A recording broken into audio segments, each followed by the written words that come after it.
नमस्कार दोस्तों, बहुत बहुत स्वागत है आपका अपने चैनल एकलव्य स्टडी पॉइंट पे। और मेरा नाम है सचिन। खेती करते हैं भारत के, ठीक है। भारत के ज़्यादातर लोग खेती करते हैं और इसीलिए हम कहते हैं कि भारत एक कृषि प्रधान देश है, क्योंकि इसमें बहुत तरीके की फसलें उगाई जाती हैं। भारत की जलवायु में विविधता है, ठीक है। तो यही कारण है कि भारत में विभिन्न प्रकार की फसलें भी उगाई जाती हैं। और अगर बात की जाए कि ये जो कृषि शब्द है, ठीक है, जिसको हम खेती कहते हैं, ये जो कृषि शब्द है इसका क्या मतलब है? तो अगर देखा जाए तो इंग्लिश में, ठीक है, अंग्रेजी में इसे एग्रीकल्चर कहते हैं। कृषि को हम इंग्लिश में कहते हैं एग्रीकल्चर। और जो एग्रीकल्चर ये वर्ड है, इसका मतलब होता है कि ये जो है दो लैटिन शब्दों से मिलकर बना है, ठीक है। लैटिन लैंग्वेज है, ये दो लैटिन भाषा के शब्दों से मिलकर बना है एग्रीकल्चर शब्द। और जो एग्री है इसका मतलब होता है भूमि, और कल्चर का मतलब होता है खेती, जिसका मतलब होता है भूमि पर खेती करना। तो ये आपको समझ में आ गया होगा। कुछ फैक्ट है कि एक तो सबसे पहला फैक्ट ये है कि कृषि की दृष्टि से, ठीक है, खेती की दृष्टि से भारत एक बहुत इंपॉर्टेंट देश है, क्योंकि भारत में बहुत तरीके की फसलें उगाई जाती हैं। और दूसरा पॉइंट ये है कि भारत के ज़्यादातर लोग खेती करते हैं, ठीक है। बहुत सारे किसान हैं भारत में और ज़्यादातर लोग खेती पर ही आश्रित हैं, लगभग 2/3, जो कि हमारे पास आंकड़ा है। और तीसरे पॉइंट में हमने ये देखा कि जो कृषि है उसको इंग्लिश में हम एग्रीकल्चर कहते हैं, और जो एग्रीकल्चर शब्द है वो लैटिन भाषा के दो शब्दों से मिलकर बना है, जिसमें एग्री और कल्चर दो शब्द हैं, जिसमें एग्री का मतलब भूमि होता है और कल्चर का मतलब खेती होता है। तो आइए अब आगे देखते हैं कि इस पूरे चैप्टर में हम खेती के बारे में पढ़ने वाले हैं, जैसा कि मैंने आपको स्टार्टिंग में ही बता दिया था। तो देखते हैं कि कृषि कितने प्रकार की होती है, ठीक है, खेती कितने प्रकार की होती है। तो पहले मैं आपको बता दूं कि जो खेती है या जो कृषि है ये बहुत पुराने समय से की जा रही है, ठीक है। और ये हमारे देश की एक प्राचीन प्रक्रिया है कि जो हमारे बहुत पुराने पूर्वज होते थे या जो आदिवासी होते थे, ठीक है, आदिकालीन समय होता था, उस जमाने से लेके और आज तक खेती की जाती है, ठीक है। इसीलिए कहा गया है कि हमारा जो भारत देश है वहाँ पर कृषि एक प्राचीन क्रिया है, ठीक है। प्राचीन मतलब पुरानी क्रिया है। और दूसरा पॉइंट है कि समय के साथ साथ खेती के तौर तरीकों में बदलाव आया है। कैसे? कि जो बहुत पुराने समय में खेती की जाती थी उसमें जो हलों का प्रयोग किया जाता था वो इतने अच्छी क्वालिटी के नहीं होते थे, या तो लकड़ी के होते थे या मिट्टी के बने हलों का प्रयोग किया जाता था, ठीक है। जो रासायनिक उर्वरक होते थे तब नहीं होते थे इतने, जैसा कि आज हमारे वैज्ञानिक खोज के और जो रासायनिक उर्वरक बनाते हैं जिससे हम फसलों की पैदावार को बढ़ा सकते हैं, ठीक है। तो पहले के ज़माने में इतनी टेक्नोलॉजी नहीं थी कृषि को लेके, लेकिन आज के समय में बदलाव आया है। हम लोहे के हलों का प्रयोग करते हैं, खेत में ट्रैक्टर्स का प्रयोग करते हैं। तो ये सब क्या है? ये कुछ तरीकों में और इसकी जो टेक्नोलॉजी है इसमें बदलाव आया है, ठीक है। तो इसीलिए कहा गया है कि समय के साथ साथ खेती के तरीकों में बदलाव आया है। अब मैं आपको बता दूं कि जो हमारी खेती होती है, कृषि होती है, कितने प्रकार की होती है। तो पहला तो हमारे पास दे रखा है कि प्रारंभिक जीवन निर्वाह कृषि, और दूसरी कृषि होती है गहन जीविका कृषि, और जो तीसरी कृषि होती है वो है वाणिज्यिक कृषि। तो अब हम इन तीन कृषियों को ही हम आगे डीपली पढ़ने वाले हैं। तो आइए देखते हैं कि सबसे पहले जो है वो है प्रारंभिक जीवन निर्वाह कृषि। तो आपको ये नाम से ही याद रखना है कि प्रारंभिक का मतलब तो ये है कि ये बहुत पुराने टाइम की है, ठीक है, प्रारंभिक। जीवन निर्वाह का मतलब होता है कि बस सिर्फ जीवन यापन के लिए खेती की जाती है, कोई पैसा कमाने के लिए नहीं की जाती, ठीक है, बस गुजारा हो जाए। और कृषि का मतलब तो खेती होता है। तो आपको ये वर्ड से भी याद रखना है ताकि आपको इसकी विशेषताएं इसकी हेडिंग पढ़ते ही याद आ जाएं कि प्रारंभिक का मतलब पुरानी, जीवन निर्वाह का मतलब होता है गुजारा करना, और कृषि का मतलब होता है खेती करना, ठीक है। तो ये पुराने टाइम की कृषि है और ये सिर्फ गुजारे के लिए की जाती है, ना कि पैसों के लिए। तो इसका पहला पॉइंट ये है कि जो प्रारंभिक जीवन निर्वाह कृषि होती है इसके अंदर जो भूमि के टुकड़े होते हैं उस पर आदिम कृषि औजारों, इसका मतलब है पुराने कृषि औजारों, जैसे लकड़ी के हल और खुदाई करने वाली छड़ी, इन दो का प्रयोग किया जाता है और इन्हीं से खेती की जाती है। इसकी दूसरी विशेषता ये है कि ये जो खेती होती है ये परिवार की मदद से की जाती है, ठीक है। इसमें कोई अलग से मजदूर नहीं रखे जाते, क्योंकि ये बहुत पुराने टाइम की कृषि है। तो इसमें ज़्यादातर जो पुराने टाइम की कृषियाँ होती थी घर के लोग खुद मिलकर ही करते थे, ठीक है। तो श्रमिकों को पैसों पे नहीं रखते थे, बल्कि जो परिवार के सदस्य होते थे वो मिलजुल कर खेती किया करते थे। और तीसरा पॉइंट है कि इस फसल से केवल परिवारों की जरूरतों को पूरा किया जाता है। मैंने आपको शुरू में बता दिया कि जो हमारी जीवन निर्वाह कृषि है, इसका जो मेन उद्देश्य होता है वो सिर्फ इतना होता है कि परिवार की जरूरतों को पूरा किया जा सके, ठीक है। इसमें सिर्फ खाने की चीजें उगाई जाती है, ना कि बाजार में बेचने के लिए जो फसलें होती हैं जैसे गन्ना वगैरह हो गया, ठीक है, कॉफी हो गई, वो सब नहीं उगाते थे। वो तो आती है हमारी जो मतलब बेचने के उद्देश्य से उगाई जाती हैं, लेकिन जो ये जीवन निर्वाह कृषि होती है ये सिर्फ परिवार की जरूरतों को पूरा करने के लिए की जाती है। इसका अगला पॉइंट है कि इसमें झूम खेती पद्धति या फिर कर्तन दहन प्रणाली का प्रयोग किया जाता है।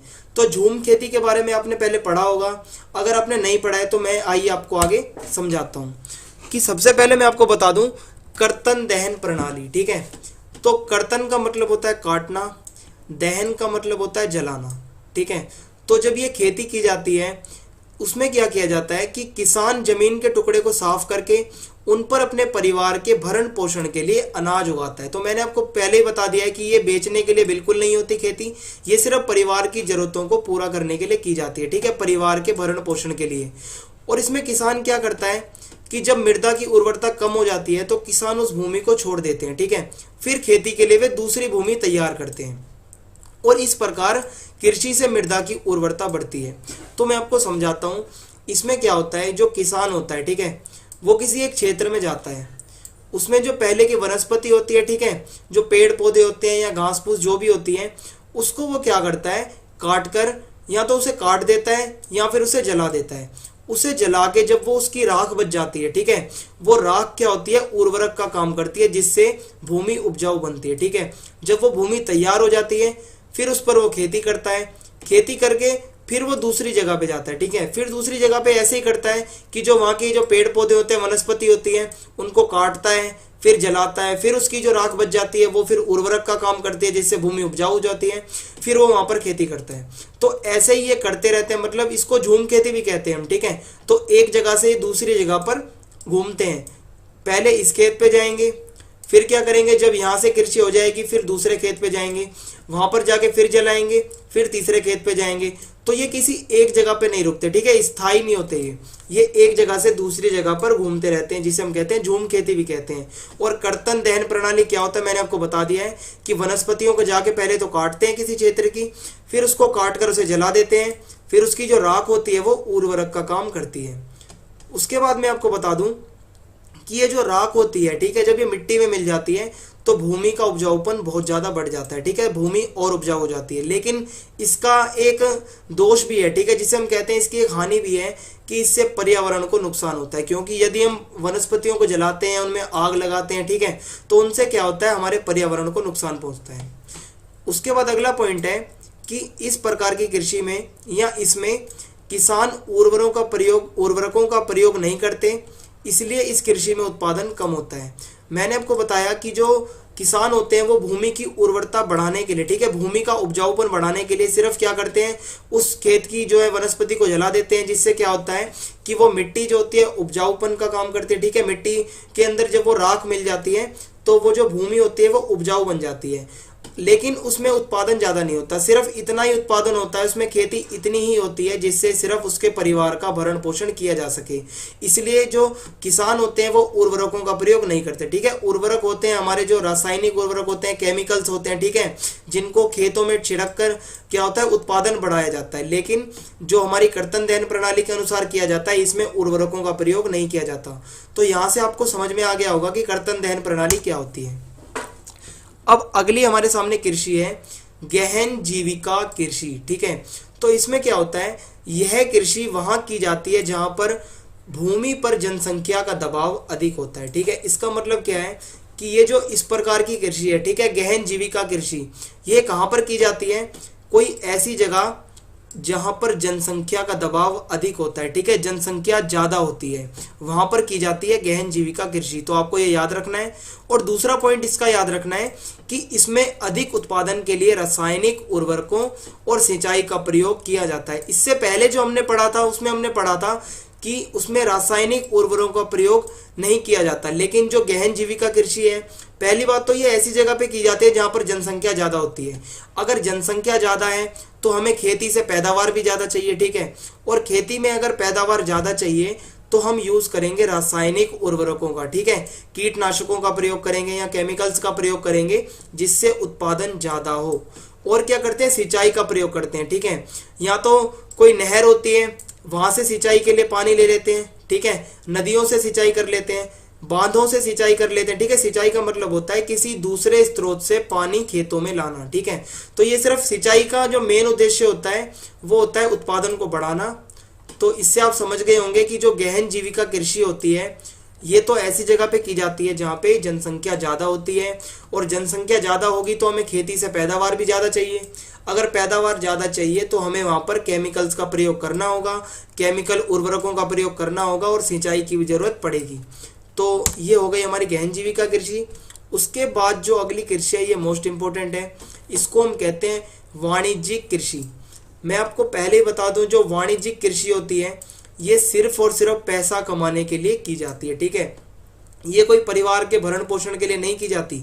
इसका जो मेन उद्देश्य होता है, ठीक है, जो मेन टारगेट होता है वो होता है कि ये खेती करके और पैसा कमाना ज़्यादा से ज़्यादा, ठीक है। तो इसमें क्या होता है कि इसके तहत जितनी भी फसलें उगाई जाती हैं उन सभी को बाजार में बेचा जाता है।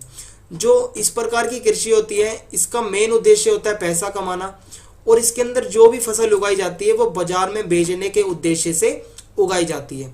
जैसे केला हो गया, कॉफी हो गई, ठीक है, गन्ना हो गया, ये सब क्या होता है, ये कोई अपने परिवार की जरूरतों के लिए थोड़ी ना उगाता है, ये उगाता है पैसों के मुनाफे के लिए, ठीक है, पैसों के लिए, पैसों के लाभ के लिए।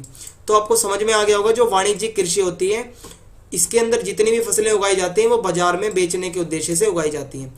फिर दूसरा पॉइंट क्या है कि इसमें अधिक पैदावार देने वाले बीजों, उर्वरकों और कीटनाशकों का प्रयोग किया जाता है। तो भाई ये तो सिंपल सी बात है, अगर आपको पैसों में मुनाफा चाहिए, पैसे ज़्यादा चाहिए तो आपको उत्पादन ज़्यादा करना होगा। अगर आपको ज़्यादा उत्पादन करना है, पैदावार ज़्यादा चाहिए तो आपको अच्छे बीजों का प्रयोग करना होगा, अच्छे अच्छे केमिकल उर्वरकों का प्रयोग करना होगा और कीटनाशकों का प्रयोग करना होगा। तो इससे क्या पता चलता है कि इस प्रकार की खेती में पैसा भी बहुत ज़्यादा लग जाता है, ठीक है। तो आगे देखते हैं। अब जो हमारी कृषि है वो है रोपण कृषि, ठीक है, रोपण कृषि। तो आइए इसकी कुछ विशेषताएं देखते हैं। मैं आपको पहले बता देता हूँ, जो रोपण कृषि है ये हमारे देश में लेके आए थे अंग्रेज, ठीक है। हमारे जो भारतीय लोग थे वो क्या करते थे, सिर्फ अपने परिवार की जरूरतों को पूरा करने के लिए खेती करते थे और वैसी ही फसलें उगाते थे, ठीक है, गेहूं और ये चावल, ठीक है, यही सब उगाते थे। लेकिन जो जब अंग्रेज आए भारत में तो उन्होंने रोपण कृषि की शुरुआत की। अब इसकी विशेषताएं देखते हैं। इसमें क्या होता है कि जब एक बड़े क्षेत्र पर एक ही प्रकार की खेती की जाती है तो इसे रोपण कृषि कहा जाता है। इसमें क्या होता है कि जो एक खेत होता है, ठीक है, बड़े आकार का खेत होता है और इसमें जितनी भी खेती की जाती है एक ही फसल की जाती है, ठीक है, एक ही फसल उगाई जाती है। और इसमें जो है फसल बीजों में नहीं होती, इसमें क्या होता है पौध लगाई जाती है, जैसे गन्ना, रबड़, चाय, कॉफ़ी, ठीक है, ये सब क्या है इनकी पौध लगाई जाती है। और इनको फिर इसके अंदर जो इस प्रकार की खेती होती है इसमें मशीनों की बहुत ज़्यादा ज़रूरत होती है, ठीक है, श्रमिकों की कम होती है लेकिन मशीनों की और भी ज़्यादा होती है। इसमें जो मजदूरों की आवश्यकता तो होती है लेकिन मशीनों की ज़्यादा होती है और पैसा इसमें ज़्यादा लगता है, पूंजी ज़्यादा लगती है, जैसा कि मैंने आपको बता दिया। इसमें अत्यधिक पूंजी और श्रमिकों की आवश्यकता होती है। और यह एक वाणिज्य खेती है, ठीक है, वाणिज्य का मतलब होता है धन से जुड़ी, और खेती आपको पता ही है क्या होता है। तो ये आप समझ गए होंगे, जो रोपण कृषि होती है हमारे देश में अंग्रेज लेके आए और ये पैसों से जुड़ी कृषि है। इसमें सिर्फ मुनाफा कमाने के लिए ये कृषि की जाती है और इसके अंदर भी जो चीज़ें, जो पौध लगाई जाती हैं वो बाजार में बेचने के उद्देश्य से लगाई जाती है, ना कि अपने परिवार के भरण पोषण के लिए, ठीक है। जैसे गन्ना, रबड़, चाय और कॉफ़ी। अब भाई कॉफ़ी कोई अपने परिवार के भरण पोषण के लिए तो उगाएगा नहीं, तो सीधी सी बात है ये बाजार में बेचने के लिए की जाती है। अब आपके सामने टॉपिक है मौसमी फसलें। तो ये जो मौसमी फसलें होती हैं भाई, ये कुछ ऐसी फसलें होती हैं जिनको उगाने का एक विशेष मौसम होता है, ठीक है, बिना मौसम के नहीं उगाई जाती और इनका एक मौसम निश्चित होता है जिसमें ये उगाई जाती हैं। तो इसमें पहला पॉइंट है रबी फसल, ठीक है, पहली फसल होती है रबी फसल। तो रबी फसल जो होती है वो शीत ऋतु में, जो कि अक्टूबर से दिसंबर तक होती है, इसके बीच में इस फसल को बोया जाता है, ठीक है। और इस फसल में क्या क्या आता है, गेहूं, मटर, चना और सरसों, ये किस में आता है, रबी फसलों में, ठीक है। और इसको कब बोया जाता है, अक्टूबर से दिसंबर के बीच। और ग्रीष्म ऋतु यानी गर्मियों में अप्रैल से जून के बीच इसे काटा जाता है। तो आपको समझ में आ गया होगा, जो रबी फसल होती है उसके अंदर गेहूं, मटर, चना और सरसों आते हैं, और अक्टूबर से दिसंबर के बीच इन्हें बोया जाता है और अप्रैल से जून के बीच इन्हें काटा जाता है। अब जो दूसरी फसल है मौसमी, वो है खरीफ फसल। अब जो खरीफ फसल होती है इसमें क्या क्या आता है, चावल, मक्का, ज्वार, बाजरा, कपास, ठीक है, इन सबको हम खरीफ फसल कहते हैं। और ये मानसून की पहली बौछार, ठीक है, जो मानसून होता है हमारा, बारिश होती है, उसकी पहली बौछार के साथ बोया जाता है इसे, जो कि जून या जुलाई, ठीक है, इन दोनों में से किसी भी महीने में बोया जा सकता है। और इसको काटा कब जाता है, सितंबर और अक्टूबर में इसे काट लिया जाता है। तो पहली जो फसल थी मैंने आपको बताया रबी फसल, ठीक है, और दूसरी फसल है खरीफ फसल। अब एक और होती है मौसमी फसल जिसे हम कहते हैं जायद फसलें, ठीक है। तो ये जो जायद फसलें होती हैं, तो भाई ये जो होती है ये रबी और खरीफ इन फसलों के बीच में ग्रीष्म ऋतु में बोई जाती है, ठीक है। जो जायद फसलें होती हैं ये रबी और खरीफ के बीच में जब ग्रीष्म ऋतु होती है या जो गर्मियों का टाइम होता है उसमें ये बोई जाती हैं। इनमें क्या क्या आता है इन फसलों में, तरबूज, खरबूजे, खीरे और सब्जियां, ठीक है, इन सबको हम शामिल करते हैं जायद फसलों में। और अगर महीने की बात की जाए तो मई से जुलाई या सितंबर से दिसंबर के बीच इन्हें उगाया जाता है। तो मैंने आपको मौसमी फसलों के बारे में बताया, जो कि पहली थी हमारी रबी, दूसरी खरीफ और तीसरी थी जायद। अब हम आगे पढ़ेंगे मुख्य फसलें कुछ, ठीक है। तो भारत में अनेक प्रकार की खाद्य और अखाद्य फसलें उगाई जाती हैं। इसका मतलब क्या है कि भारत जो हमारा देश है उसमें खाद्य फसलें भी उगाई जाती हैं और अखाद्य फसलें भी उगाई जाती हैं। तो खाद्य फसलें ऐसी होती हैं जिसको हम खा सकते हैं, ठीक है, और जो अखाद्य फसलें होती हैं इनको हम खा नहीं सकते, जैसे जूट, कपास, ठीक है, इन सबको हम कहते हैं अखाद्य फसलें। या जो रेशम, तो इसे हम कहते हैं अखाद्य फसलें जिन्हें हम खा नहीं सकते।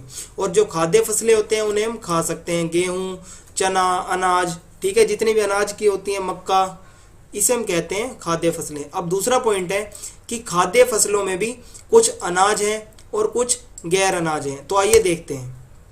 अब जो अनाज फसलें हैं वो है हमारी चावल, गेहूँ, मोटे अनाज, बाजरा, मक्का और दालें, ठीक है, इन सबको तो हम कहते हैं अनाज फसलें। तो आइए अब देखते हैं चावल के बारे में। चावल की जो फसल होती है आपके सामने फोटो है, ठीक है। चावल की फसल जो होती है उसकी विशेषताएं देखते हैं कि भारत चावल का दूसरा सबसे बड़ा उत्पादक देश है। इसका मतलब है जो वर्ल्ड में जो चावल उगाया जाता है उसमें भारत का दूसरा स्थान है, ठीक है, दूसरा सबसे बड़ा देश है चावल उगाने में। और यह एक प्रमुख खाद्य फसल है। चावल जो है एक बहुत ज़्यादा इम्पोर्टेंट फसल है खाने वाली, और आपने देखा होगा कि ज़्यादातर घरों में चावल पाया जाता है, चाहे वो नॉर्थ इंडियन घर हो या वो साउथ इंडियन घर हो, ठीक है, नॉर्थ में भी और साउथ में भी दोनों तरफ चावल बहुत फेमस है। और तीसरा पॉइंट है कि चावल को उगाने के लिए 25 डिग्री सेल्सियस से ज़्यादा तापमान की ज़रूरत होती है। कि भाई अगर चावल की फसल आपको उगानी है तो कम से कम 25 डिग्री सेल्सियस से ज़्यादा तापमान आपको चाहिए, ठीक है, टेम्परेचर इतना चाहिए। और चौथा पॉइंट है कि चावल को उगाने के लिए अधिक जल की ज़रूरत होती है, ठीक है। अगर पानी की कमी हो अगर किसी क्षेत्र में तो वहाँ पर चावल उगाना इम्पॉसिबल है। जैसे बात की जाए अगर राजस्थान की तो वहाँ पर बहुत कम चांस होते हैं कि आप चावल उगा सकते हैं। लेकिन अगर बात की जाए पश्चिम बंगाल की, या जहाँ पर पानी अच्छे से उपलब्ध होता है, या जहाँ पे अगर सिंचाई की सुविधा होती है, अगर राजस्थान में भी उगाया जाता है चावल लेकिन सिंचाई द्वारा। अगर प्राकृतिक रूप से देखा जाए अगर कहीं पर पानी की कमी है तो वहाँ चावल उगाना इम्पॉसिबल है। लेकिन अगर जहाँ पर पानी अच्छी मात्रा में पाया जाता है तो वहाँ पर चावल उगाना आसान होता है, जैसे पश्चिम बंगाल में। और जो चावल को उगाने वाले जो मुख्य राज्य हैं वो है हमारा हरियाणा, पंजाब और उत्तर प्रदेश। तो पंजाब में तो पानी की कोई कमी नहीं है, आप जानते हैं कि 5 नदियाँ आके वहाँ मिलती हैं, तो वहाँ पर चावल उगाना कोई बड़ी बात नहीं है, वहाँ पर नॉर्मल फसल है ये। तो आइए आगे पढ़ते हैं हम गेहूं के बारे में, ठीक है। आपके सामने गेहूं की फसल का फोटो है। अब हम गेहूं की फसल की विशेषताएं देखेंगे। तो पहला पॉइंट है कि गेहूं भारत की दूसरी सबसे महत्वपूर्ण खाद्यान्न फसल है, ठीक है। इसका मतलब क्या है कि एक तो हमने पढ़ा था चावल, अब जो गेहूं है ये भारत की दूसरी सबसे इंपॉर्टेंट खाद्यान्न फसल है, मतलब जिसे हम खा सकते हैं, ठीक है। और दूसरा पॉइंट है कि इसे ठंडे तापमान और 50 से 75 सेंटीमीटर की वर्षा वाले क्षेत्रों में ही उगाया जा सकता है, ठीक है। कोई ऐसा क्षेत्र हो जहाँ पर एक तो तापमान वहाँ का ठंडा हो थोड़ा, और वहाँ जो बारिश होती है कम से कम 50 से 75 सेंटीमीटर तक होनी चाहिए, तभी गेहूं की फसल को उगाया जा सकता है। और गेहूं की फसल उगाने वाले जो मेन राज्य है, मुख्य राज्य है जहाँ पर इसका उत्पादन ज़्यादा है, ठीक है, जहाँ ज़्यादातर गेहूं उगता है, वो है हरियाणा, पंजाब और मध्य प्रदेश। हरियाणा पंजाब तो आप ज़्यादातर देखेंगे क्योंकि ये बहुत हरा भरा इलाका है और यहाँ पर बहुत ज़्यादा खेती की जाती है। अब बात की जाए अगर मोटे अनाजों की, ठीक है, जो अनाज मोटे होते हैं तो ये दो प्रकार के हैं, एक तो है ज्वार और दूसरा है हमारा बाजरा। तो ज्वार जो होता है इसमें पोषक तत्वों की मात्रा अधिक होती है, ठीक है, पौष्टिक होता है, हेल्दी होता है ये खाना, ठीक है, जो ज्वार होता है बहुत ज़्यादा हेल्दी होता है। और दूसरा पॉइंट है कि ज्वार देश की तीसरी महत्वपूर्ण खाद्यान्न फसल है। तो दूसरी हमने पढ़ी थी गेहूं, जो कि दूसरे नंबर पे इंपॉर्टेंट फसल है हमारे इंडिया की, और जो तीसरे नंबर की जो हमारी इंपॉर्टेंट फसल है, ठीक है, इंडिया की खाने वाली, उसको हम कहते हैं ज्वार। और ये जो ज्वार की फसल है ये बारिश पर निर्भर रहती है, ठीक है। तो ये आपको समझ में आ गया होगा ज्वार के बारे में।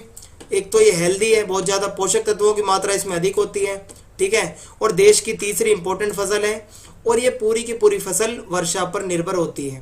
अब हम पढ़ेंगे बाजरा के बारे में। तो जो बाजरा होता है ये बलुआ और काली मिट्टी पर उगाया जाता है, ठीक है। जो बाजरा की फसल होती है ये कहाँ पर उगाई जाती है, एक तो काली मिट्टी वाले इलाकों में और दूसरा बलुआ इलाकों में, ठीक है। बलुआ मतलब जहाँ पर रेतीली मिट्टी होती है, जैसे राजस्थान, गुजरात, तो यहाँ की मिट्टी कैसी है, बलुआ मिट्टी, जो कि रेतीली होती है, जिसके कण बिल्कुल बारीक होते हैं। और जो काली मिट्टी वाले क्षेत्र हैं वो हमारा महाराष्ट्र है, ठीक है, और उत्तर प्रदेश में भी बाजरा उगाया जाता है। अगर अब बात की जाए मक्का की, तो मक्का कहाँ पर उगाया जाता है, जहाँ पर 21 डिग्री सेल्सियस से 27 डिग्री सेल्सियस तक तापमान रहता हो, ठीक है। तो मक्का कहाँ पर उगाया जाएगा कि जहाँ पर 21 से 27 डिग्री सेल्सियस तक तापमान हो, ठीक है, थोड़ा गर्म इलाका हो। और जो इसका मेन क्षेत्र है, ठीक है, जहाँ ज़्यादा से ज़्यादा मक्का उगाया जाता है, तो वो है कर्नाटक, उत्तर प्रदेश, बिहार और आंध्र प्रदेश। तो आपको बाजरा के बारे में समझ में आ गया होगा और मक्का के बारे में, ठीक है। तो ये पौष्टिक होते हैं, बहुत ज़्यादा हेल्दी होते हैं, और ये जहाँ भी उगाए जाते हैं, और जो इनके लिए इनकी मिट्टी है कौन सी है वो आपको याद रखना है, और इसको कौन से सिचुएशंस में उगाया जा सकता है, जैसे 21 डिग्री से लेकर 27 डिग्री तक इसका टेम्परेचर चाहिए हमें, ठीक है। तो ये कुछ बेसिक चीज़ें होती हैं जो आपको इसमें याद रखनी है। अब बात की जाए अगर दालों की, ठीक है, दाल हम सब खाते हैं, हम सब जानते हैं। तो जो अगर बात की जाए दालों की, तो भारत विश्व में दालों का सबसे बड़ा उत्पादक है, ये हमारे लिए बहुत अच्छी बात है, ठीक है। बात की जाए अगर इंडिया की, तो वर्ल्ड में नंबर 1 है, ठीक है, भारत दालों के मामले में उगाने में, भारत वर्ल्ड में नंबर 1 है दाल उगाने में। और शहरी खाने में तो भाई दाल को ज़्यादा से ज़्यादा प्रोटीन वाला बताया जाता है। जो शहरी लोग होते हैं वो अपने खाने में दालों को ज़रूर शामिल करते हैं, क्योंकि दाल में प्रोटीन पाया जाता है जो कि हमें ताकत देता है। और तीसरी बात है कि ये जो दालों की फसलें होती हैं ये शुष्क तापमान में भी उगाई जा सकती हैं। अगर कोई ऐसा क्षेत्र है जहाँ पर पानी की कमी है, ठीक है, तो वहाँ पर भी ये दाल की फसल उगाई जा सकती है, ठीक है। इसके लिए ज़्यादा पानी की ज़रूरत नहीं होती, और दालों को कम नमी की आवश्यकता होती है, जो कि मैंने बताया। इसका नमी का मतलब होता है गीलापन, ठीक है, तो पानी की बिल्कुल कम आवश्यकता होती है।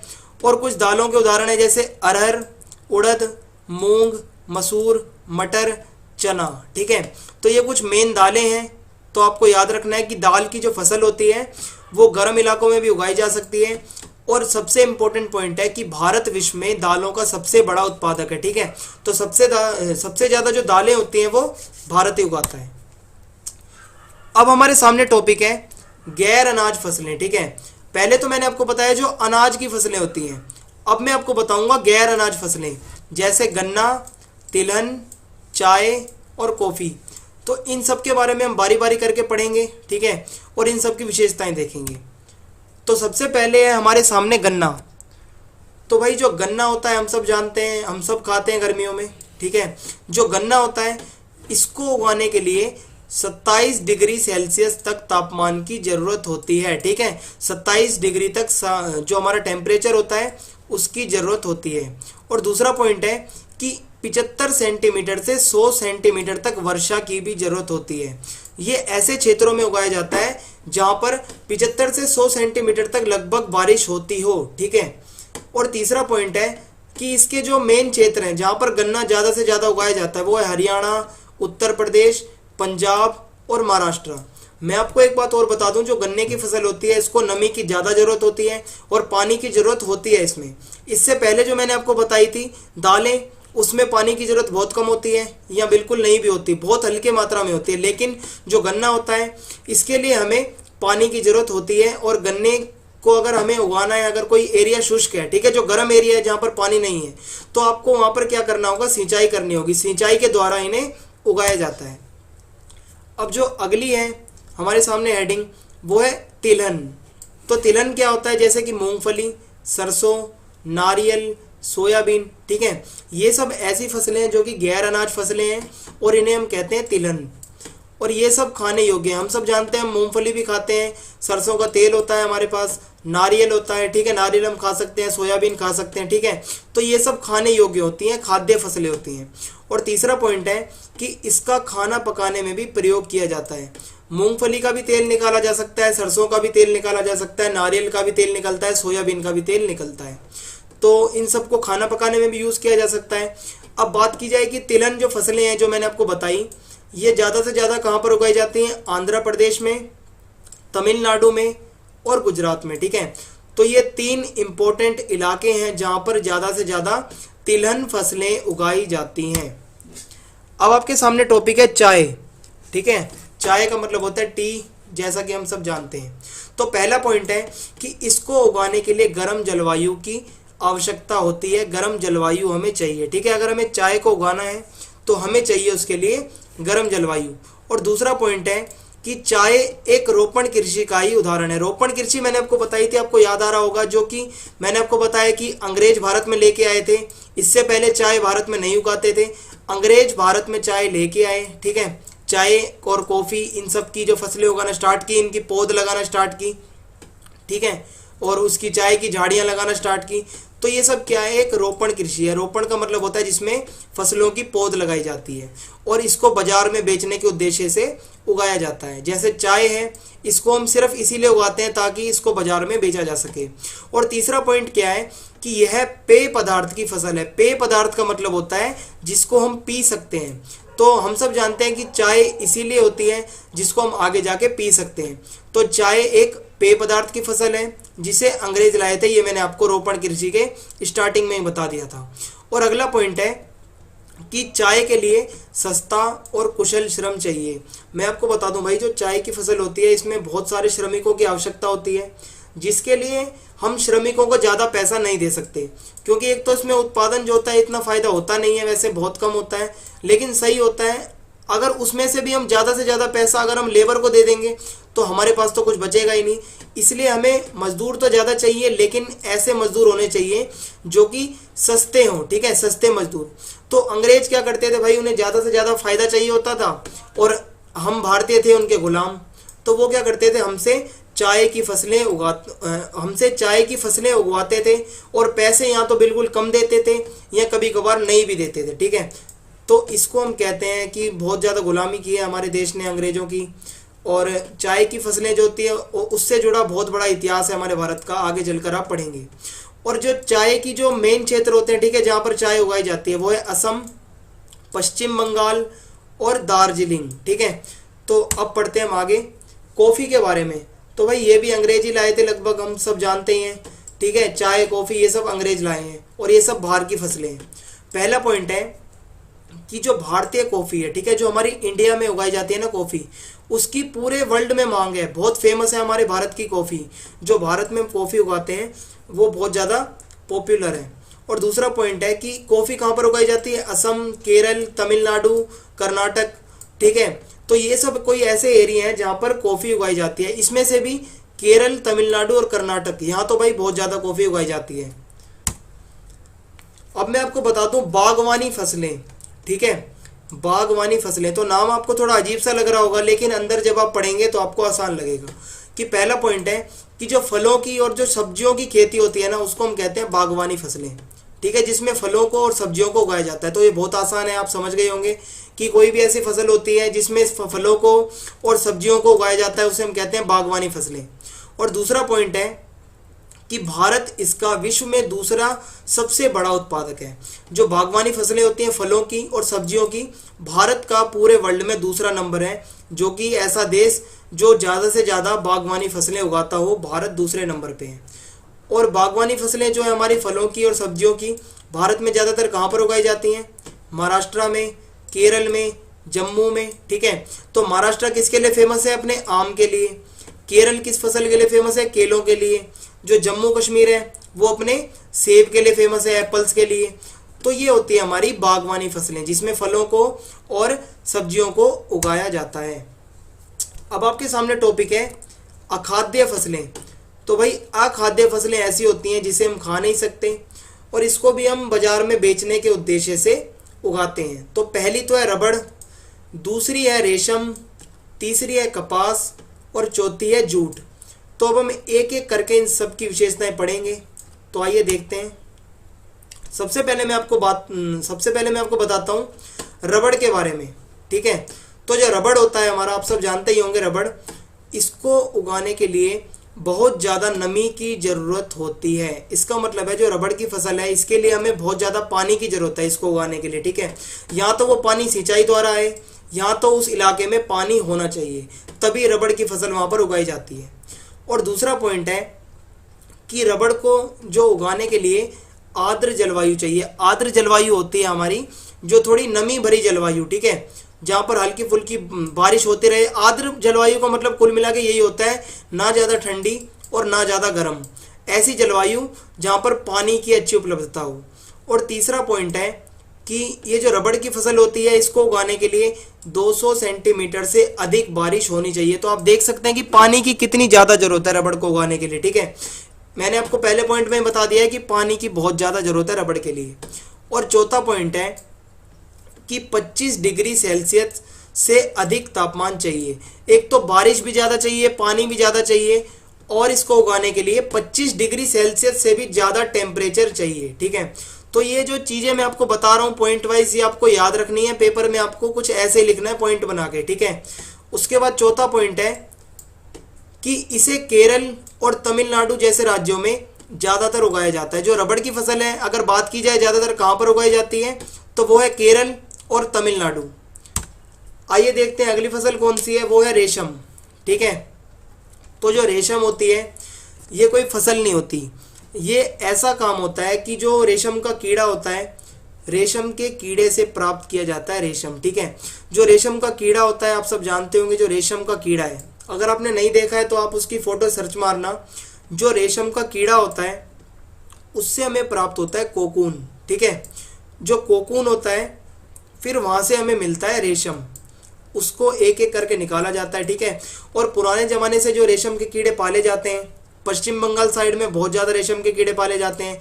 फिर क्या किया जाता है, जो उनको पाल के जो उनका कोकून होता है, ठीक है, उसमें से रेशम को अलग किया जाता है। और तीसरा पॉइंट है कि रेशम के कीड़े, अगर रेशम के कीड़े का जो पालन होता है, ठीक है, जो रेशम के कीड़े पालते हैं उसको हम नाम देते हैं रेशम उत्पादन, ठीक है। जो रेशम के कीड़ों को पालता है उसे हम कहते हैं रेशम उत्पादन, ठीक है, रेशम के कीड़ों को पालना। और चौथा पॉइंट है कि जो रेशम का कीड़ा होता है वो मलबारी पेड़ की हरी पत्तियों पर पलता है। तो हमने ये तो देख लिया कि रेशम के कीड़े को पाला जाता है, उसके बाद उससे कोकून जो हमें प्राप्त होता है वहाँ से फिर हमें मिलता है रेशम। लेकिन जो रेशम का कीड़ा होता है उसको पाला जाता है मलबारी नाम के पेड़ की हरी पत्तियों पर, ठीक है। तो रेशम के बारे में आपको ये याद करना है। फिर आपके बाद जो अगला टॉपिक है वो है कपास। तो कपास आप सब जानते होंगे क्या होता है और इसकी विशेषताएं हम देखते हैं। तो कपास को उगाने के लिए भाई हाई टेम्परेचर चाहिए, एकदम गर्मी वाला माहौल, ठीक है, एकदम हाई टेम्परेचर, उच्च तापमान और हल्की फुल्की बरसात, ठीक है, और खिली हुई धूप। भाई सीधी सी बात है, अगर टेम्परेचर हाई होगा तो धूप भी खिली रहेगी और खिली धूप में कपास की खेती अच्छी होती है। और इसको उगाने के लिए काली मिट्टी की ज़रूरत होती है, ठीक है। कपास मैंने आपको बताया था कि जो पहला चैप्टर था उसमें हमने पढ़ा था काली मिट्टी के बारे में, ठीक है, और उसमें हमने देखा था कि काली मिट्टी कपास के उत्पादन के लिए बहुत ज़्यादा लाभदायक होती है। ठीक है, तो वही बात यहाँ पर रिपीट हो रही है कि जो काली मिट्टी होती है वहाँ पर कपास का उत्पादन ज़्यादा होता है। और तीसरा पॉइंट है कि जो कपास होता है वो ज़्यादातर कहाँ पर उगाया जाता है, महाराष्ट्र में। ठीक है, यहाँ पर काली मिट्टी ज़्यादा पाई जाती है, गुजरात में, मध्य प्रदेश में, आंध्र प्रदेश में। ठीक है, तो ये जो हमारा जो प्रायद्वीपीय पठार है ना, ये नीचे का हिस्सा जो पठारी इलाका है जहाँ पर काली मिट्टी ज़्यादा पाई जाती है, यहाँ पर कपास भी ज़्यादा पाया जाता है। ठीक है, ताकि यहीं पर इसका उत्पादन ज़्यादा होता है। यहाँ पर एक तो गर्मी भी ज़्यादा होती है और जो बारिश होती है वो बिल्कुल हल्की फुल्की होती है। फिर जो हमारी अगली फसल है वो है भाई जूट। ठीक है, जूट के आपने थैले देखे होंगे, बोरियां देखी होंगी, जूट की शर्ट देखी होंगी। ठीक है, अब इसकी विशेषताएं पढ़ते हैं कि इसको उगाने के लिए हमें क्या क्या चाहिए। जो जूट होता है हमारा, उसको हम सुनहरा रेशा भी कहते हैं। ठीक है, ये लाइन आपको याद रखनी है, जूट को सुनहरा रेशा भी कहा जाता है। और दूसरा पॉइंट है कि जो जूट होता है इसका प्रयोग हम कहाँ पर करते हैं, बोरियां बनाने के लिए, चटाइयाँ बनाने के लिए, रस्सी बनाने के लिए, धागे बनाने के लिए। ठीक है, आपने देखा होगा बोरियां जो होती हैं, जो चटाइयाँ होती हैं, रस्सी होती हैं, ये सब किससे बनती हैं, जूट से। और तीसरा पॉइंट है कि जूट को बनाने में उच्च लागत आती है, जिसका मतलब है जूट की खेती करने में, जूट को उगाने में पैसा बहुत ज़्यादा लगता है। ठीक है, अधिक पूंजी लगती है, पैसा ज़्यादा लगता है। इसके कारण जो गरीब किसान होते हैं वो जूट नहीं उगा पाते और इसमें पैसा बहुत ज़्यादा लगता है, इसलिए बाजार में इसकी मांग अब कम होती जा रही है। और इसका स्थान किसने ले लिया, जो हमारी नायलॉन की पैकिंग सामग्री है। ठीक है, जो आपने देखा होगा पन्नियाँ जो होती है ना प्लास्टिक की लेते हैं, या और कोई जो उसकी होती है नायलॉन वगैरह की, तो वो तो सस्ती होती हैं, उसका हम जो है उत्पादन भी जल्दी कर सकते हैं। ठीक है, लेकिन जो जूट होता है इसके उत्पादन में टाइम भी लगता है थोड़ा, इसमें पैसा भी लगता है। ठीक है, तो लोग क्या करते हैं आजकल, शॉर्टकट अपनाते हैं। जो वो प्रदूषण वाली पन्नियाँ होती हैं प्लास्टिक की, उसको दुकानों पर रखते हैं और उसी में सामान बेचते हैं। तो आगे बढ़ते हैं, जूट के बारे में आपको समझ में आ गया होगा। अगली हेडिंग है हमारे सामने कि भारतीय कृषि को बढ़ाने के लिए हमारी सरकार ने क्या क्या किया है। ठीक है, जो भारतीय सरकार है उसका क्या योगदान है हमारी भारतीय कृषि को अच्छा करने में या भारतीय कृषि को सुधारने में। तो पहला तो ये है कि हमारी सरकार ने कृषि विश्वविद्यालयों की स्थापना की है, जो हमारी एग्रीकल्चरल यूनिवर्सिटीज़ हैं। ठीक है, उनकी स्थापना की है, कॉलेजों की, कृषि कॉलेजों की। और दूसरा पॉइंट है पशु चिकित्सालयों की स्थापना की है, जो जानवरों का हॉस्पिटल होता है उनको बढ़ाया गया है। ठीक है, जो सरकारी हॉस्पिटल है जानवरों के, इससे क्या होता है, जो किसान होते हैं जो पशुपालन भी करते हैं, उनके जो पशु होते हैं, मवेशी होते हैं, उनका इलाज मुफ्त किया जाता है। ठीक है, और तीसरा पॉइंट है कि मौसम के पूर्वानुमान का विकास किया है ऐसे प्रोजेक्ट्स बना के। ठीक है, तो भाई ये जो तीसरा पॉइंट है ये मोस्ट इंपॉर्टेंट है, क्योंकि हमारी जो भारत की कृषि है, जो हमारी भारत की खेती है, वो किस पर निर्भर है, मौसम पे, मानसून पर निर्भर है। क्योंकि जो हमारा भारत है उसमें हर जगह पर पानी नहीं पाया जाता है। ठीक है, सिर्फ कुछ ही इलाके हैं जहाँ पर पानी अच्छी मात्रा में पाया जाता है, बाकी इलाके बारिश पर निर्भर रहते हैं। कब बारिश होगी उसके पानी को स्टोर किया जाएगा, फिर उससे सिंचाई की जाएगी। ठीक है, तो कभी कभार तो होता है कि भाई बारिश की जरूरत होती है, लेकिन कभी कभार ऐसा होता है कि बारिश एकदम से इतनी तेज पड़ती है जिससे फसलें खराब हो जाती हैं, नष्ट हो जाती हैं। तो इसमें हमें क्या जरूरत होती है, मौसम के पूर्वानुमान की, कि न्यूज़ में ऐसे पहले ही बता दिया जाए कि मौसम क्या होने वाला है। तो ऐसी जो परियोजनाएं हैं, ऐसे जो प्रोजेक्ट्स हैं, हमारी सरकार ने इसका विकास किया है और आज के टाइम में हमें पता चल जाता है कि मौसम कैसा होने वाला है। अब जो अगली हेडिंग है हमारे सामने, ये मोस्ट इंपॉर्टेंट है, इस पूरे चैप्टर की सबसे इंपॉर्टेंट हेडिंग है, जिसका नाम है खाद्य सुरक्षा। ठीक है, खाद्य सुरक्षा हेडिंग का पहला पॉइंट है कि नागरिकों के लिए भोजन एक आधारभूत आवश्यकता है। हम सब जानते हैं हम भारत के नागरिक हैं और हमें भोजन चाहिए ही चाहिए। ठीक है, ये हमारी बेसिक नीड है, बिना भोजन के तो कोई काम हो नहीं सकता। और दूसरा पॉइंट है, हमारी सरकार ने इसके लिए राष्ट्रीय खाद्य सुरक्षा प्रणाली की रचना की है। किसके लिए, कि हर नागरिक तक भोजन पहुंचे, हर नागरिक तक खाना पहुंचे। हमारी सरकार ने क्या किया है, एक राष्ट्रीय खाद्य सुरक्षा प्रणाली की रचना की है। ये जो राष्ट्रीय खाद्य सुरक्षा प्रणाली है, इसके दो घटक हैं, इसके दो भाग हैं। पहला है बफर स्टॉक, बफर स्टॉक के द्वारा जो होता है सबको खाना पहुंचाया जाता है। और दूसरा है हमारा सार्वजनिक वितरण प्रणाली। आइए हम इसको थोड़ा डीप में समझते हैं।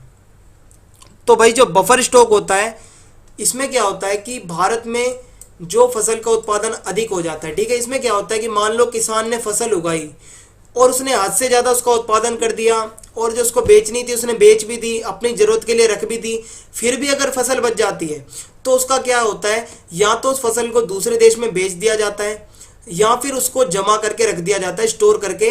अगर भविष्य में कभी अगर आपदा आती है, खाने की कमी होती है, तब उसका इस्तेमाल हम कर सकते हैं। ठीक है, इसको मैं आगे बढ़ देता हूँ कि भारत में जो फसल का उत्पादन अधिक हो जाता है, ठीक है, जो एक्स्ट्रा बच जाती है, उसे या तो दूसरे देशों में बेच दिया जाता है जैसा कि मैंने आपको बताया, या फिर भविष्य में आपदा के लिए जमा किया जाता है। ठीक है, भविष्य में अगर कभी आपदा आती है तो उस टाइम इसका प्रयोग किया जाता है। ये जो हमारा फसल का जो उत्पादन होता है अगर ज़्यादा हो जाता है, इसमें जो फसलें बच जाती हैं, गेहूं अगर बच जाता है तो उसको हम फिर खतरे की घड़ी में इस्तेमाल कर सकते हैं।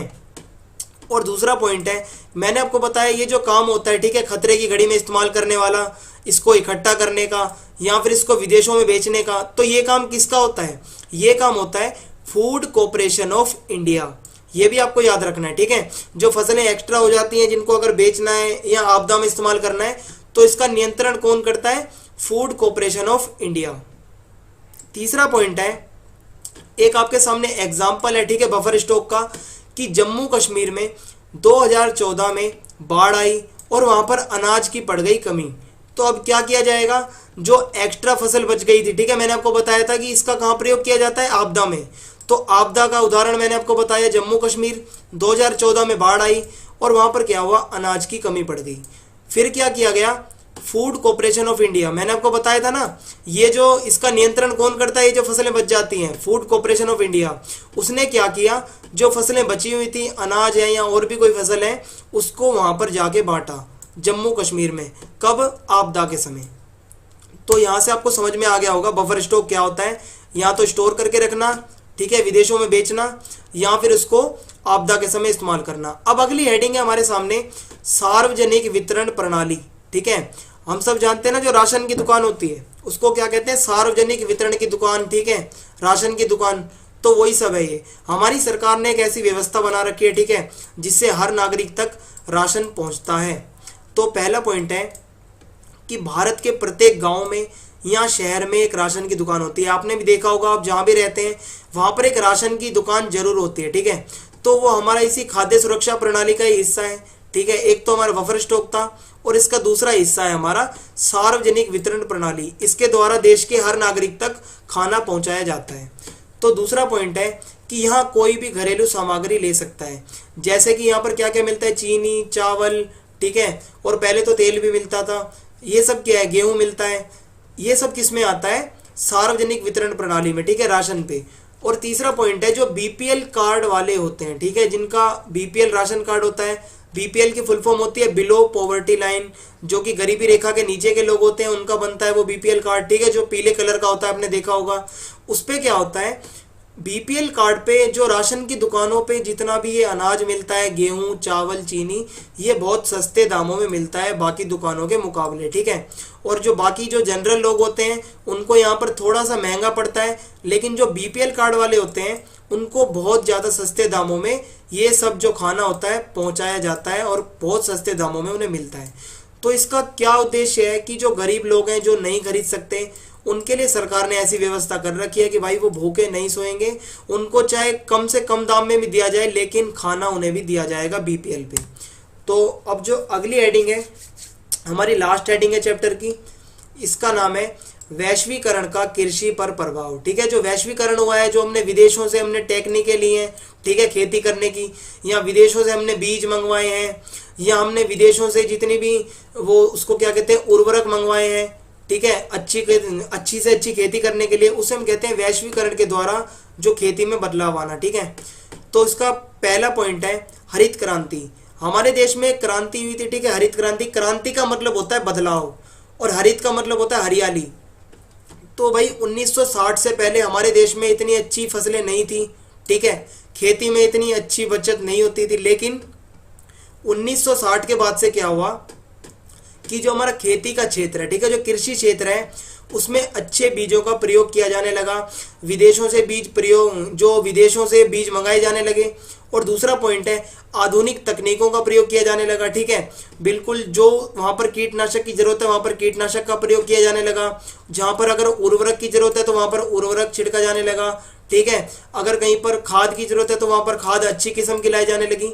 तो ये सब क्या है, खेती में बदलाव आने लगा, ठीक है, क्रांति आने लगी, जिससे क्या हुआ, फसलों के उत्पादन में वृद्धि हुई, फसलें और अच्छी होगी। और इससे क्या हुआ कि अच्छी खाद और उर्वरक का जो प्रयोग हुआ था, मैंने आपको बताया, इससे फसलों में वृद्धि हुई, ठीक है, खेती में वृद्धि हुई, जिससे मुनाफा भी ज्यादा हुआ। तो हरित क्रांति आपको समझ में आ गया होगा। हरित का मतलब होता है हरा और क्रांति का मतलब होता है बदलाव। तो जो हरी क्रांति है मतलब खेती से जुड़ी, उसमें क्या बदलाव आया, पहले के मुकाबले फसलों में वृद्धि हुई। अब जो हमारी दूसरी क्रांति हुई थी उसको हम कहते हैं श्वेत क्रांति, ठीक है। श्वेत क्रांति किससे जुड़ी है, श्वेत का मतलब होता है सफेद और क्रांति का मतलब होता है बदलाव। तो सफेद को जोड़ा जाता है दूध से, ठीक है, दूध सफेद होता है, हम सब जानते हैं। तो दूध के उत्पादन में वृद्धि के लिए हम सब जानते हैं कि दूध हमें पशुओं से मिलता है, ठीक है, गाय हो गई, भैंस हो गई, ठीक है। तो इसमें क्या किया गया, उनके दूध की क्वालिटी को सुधारने के लिए, ठीक है, दूध के उत्पादन में वृद्धि करने के लिए जो पशुओं की नस्लें थी, ठीक है, पशुओं की नस्लों में सुधार के लिए आधुनिक तकनीकों का प्रयोग किया गया।